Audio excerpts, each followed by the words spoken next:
Hello guys, welcome back to SBL chill house. అందరూ ఎలా ఉన్నారు? ఈరోజు మీకోసం ఒక మంచి దాబా స్టైల్ మష్రూమ్ మసాలా రెసిపీతో వచ్చేసానండి. దీనికి కావాల్సిన ingredients finally chop 2 cups of mushrooms అండి. అందులోనే ఒక 2 ఆనియన్స్ ఫ్రై చేసుకోండి బ్రౌన్ కలర్ వచ్చే వరకు. అది బ్లెండ్ చేసుకొని ఆ పేస్ట్ ఇందులో యాడ్ చేసుకోవాలి. ఒక 1 టేబుల్ స్పూన్ కర్డ్ యాడ్ చేసుకోండి, గట్టి పెరుగు.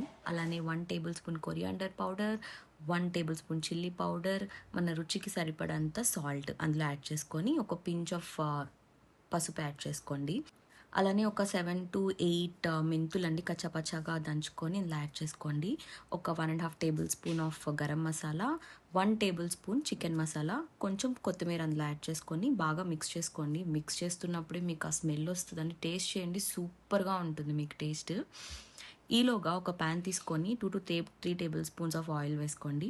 అందులో ఒక బిర్యానీ ఆకు, 2-3 లవంగాలు, ఇలాచి, ఒక చెక్క ముక్క, ఇదంతా బాగా ఫ్రై అయ్యాక మనం రెడీ చేసి పెట్టుకున్న మష్రూమ్ మసాలా అంతా ఇట్లా యాడ్ చేసుకొని బాగా కలపండి. మష్రూమ్స్ నుంచి ఆ వాటర్ కొంచెం బయట రావాలన్నమాట. సో అందులోనే ఒక టొమాటో ప్యూరీ యాడ్ చేసుకొని కొంచెం వాటర్ యాడ్ చేసుకోండి. సో అది కొంచెం కుక్ అయిపోయిందంటే మన రెసిపీ రెడీ అయిపోయినట్టే అండి. సో రోటీస్లోకి ఇలాంటి మసాలా రెసిపీస్ చాలా బాగుంటాయి. మాకైతే టేస్ట్ చాలా చాలా బాగా నచ్చిందండి. అలా నోట్లో నానిపోతుంది. మీరు కూడా ట్రై చేసి ఈ రెసిపీ ఎలా ఉందో కమెంట్ చేయండి. Thank you.